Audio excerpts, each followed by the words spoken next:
Jadi saudara, pada kesempatan malam hari ini Habib Omar Asy-Syafiri, saya ingin menyampaikan satu informasi tentang dokumen RAND Corporation. RAND Corporation satu lembaga kajian dan penelitian yang ada di California, USA. Beberapa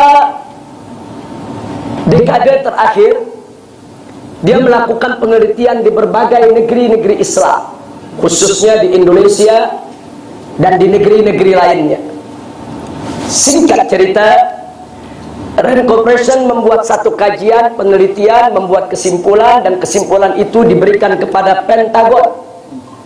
Itu daripada Kementerian Pertahanan Amerika Serikat. Yang menarik,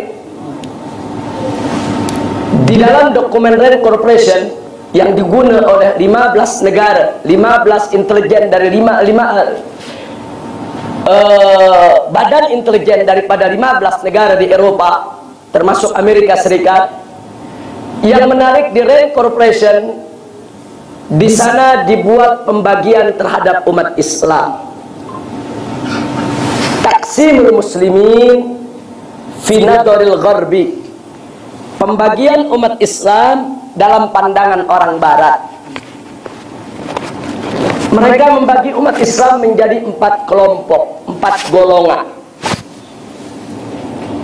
Yang pertama mereka namakan kelompok fundamentalis. Siapa fundamentalis? Yang dimaksud fundamentalis kelompok Islam yang anti Barat. Cirinya satu, setuju dengan khilafah Islamiyah, setuju dengan tatbik syariah, penerapan hukum Islam, anti terhadap demokrasi Barat, dan yang keempat cirinya adalah kritis, selalu mengkritik kebijakan Barat yang merugikan dunia Islam. Siapa-siapa memiliki 4 ciri ini, 4 tanda ini, mereka sebut anti Barat, disebut kelompok fundamentalis. Siapa saja. Dan mereka berikan status, kelompok ini statusnya berbahaya. Lalu RAND Corporation mengusulkan kepada Pentagon dan 15 badan intelijen dari 15 negara di Eropa mengusulkan kelompok ini, cara penanganannya adalah habis.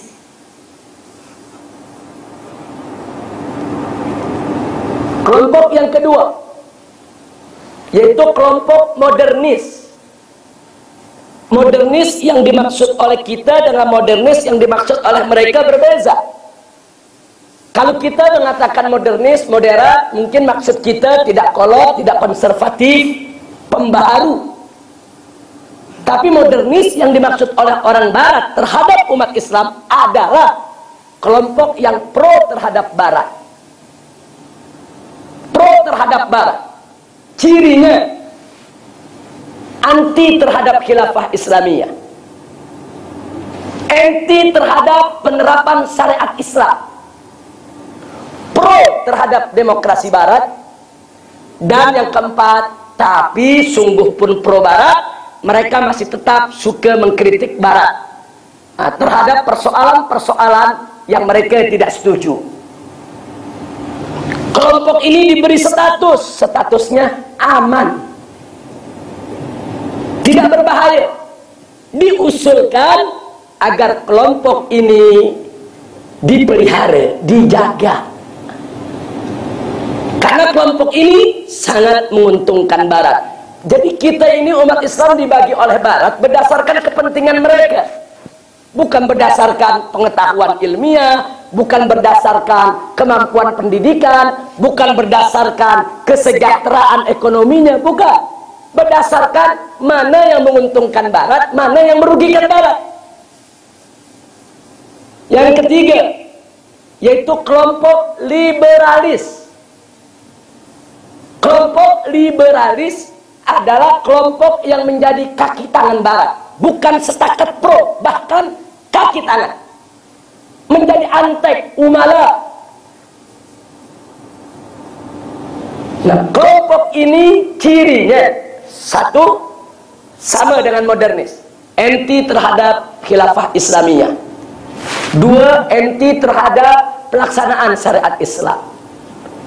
Tiga, pro terhadap demokrasi barat, sangat setuju. Tapi yang keempat, tidak pernah mengkritik barat. Apa-apa yang datang dari barat semua sudah hebat bagi dia, semua sudah bagus, tidak perlu dikritik. Bahkan kalau perlu apa-apa yang ada di negerinya rubah semua seperti gaya barat. Kelompok ini diberikan status, apa statusnya? Sangat aman.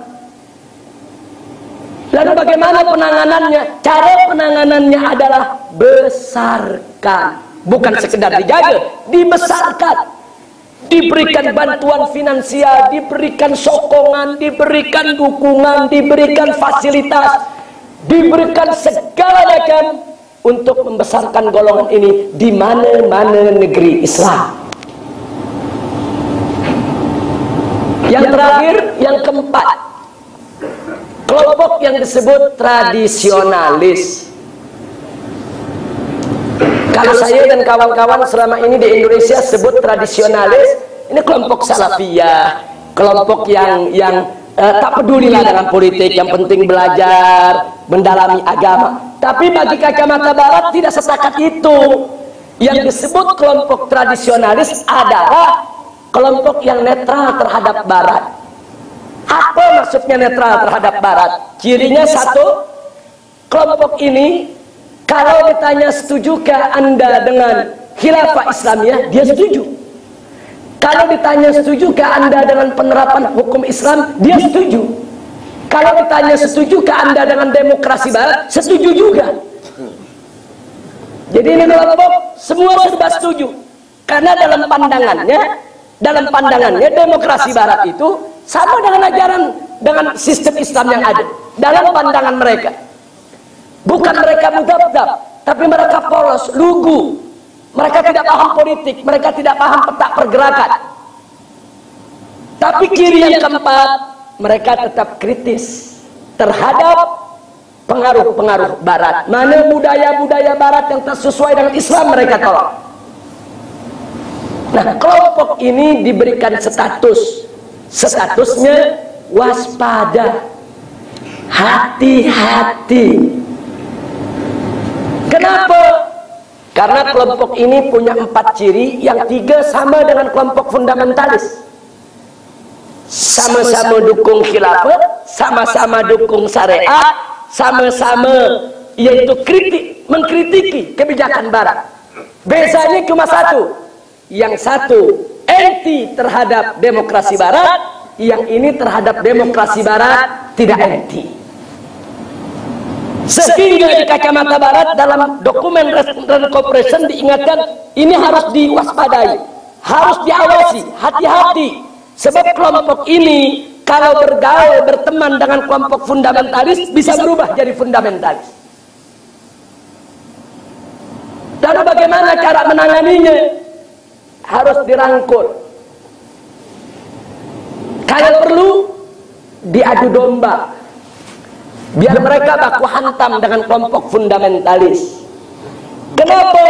Karena di mana-mana negeri Islam, kelompok tradisionalis adalah kelompok mayoriti. Di mana-mana pengikutnya ramai, banyak. Sehingga kalau kelompok ini dimanfaatkan, diadu dengan kelompok fundamentalis, maka yang tinggal hanya liberalis dan modernis yang pro terhadap barat.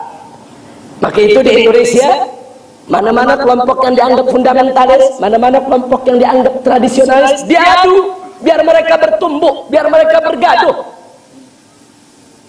Sehingga kelompok liberalis dan kelompok modernis dalam kacamata barat mereka bisa leluasa, sesuka hati untuk menyampaikan pemikiran-pemikiran mereka yang bertentangan dengan ajaran Islam. Inna lillahi wa inna ilaihi raji'un. Jadi ini sengaja saya sampaikan Artinya kita bisa lihat posisi diri kita di mana. Kita tanya, kalau kita setuju dengan khilafah Islamnya, setuju dengan syariat Islam, setuju dengan mengkritik kebijakan Barat yang merusak Islam, dan menolak demokrasi Barat, berarti kita fundamentalis di mata Barat. Walaupun kita lembut, walaupun kita tak tahu menahu soal politik, walaupun kita tak pernah demo, tak pernah demonstrasi, walaupun kita tak pernah keras, walaupun kita santun, tapi kalau 4 ciri itu ada di diri kita, bagi Barat kita adalah fundamentalis. Maka itu Habib Umar di televisi Indonesia, ada satu jenderal bicara di televisi, ditanya apa sih ciri teroris? Apa dia jawab? Ya, ciri teroris itu yang menerapkan syariat Islam. Astagfirullahaladzim. Apa ini ucapan? Kalau bicara yang menerapkan syariat Islam, semua habaib, semua ulama, semua kiai, semua ustadz, semua pondok pesantren suka berharap untuk tatbikus syariat al-Islamiyah. Nah, ini artinya apa? Ini yang disebut al-ghazwul fikri, perang pemikiran. Mereka rusak istilahat, mereka rusak yaitu daripada terminologi istilah. Mereka rusak pemahaman umat, sehingga umat ke depan takut kalau bicara mau dukung syariat, takut nanti dituduh teroris. Inna lillahi wa inna ilaihi raji'un.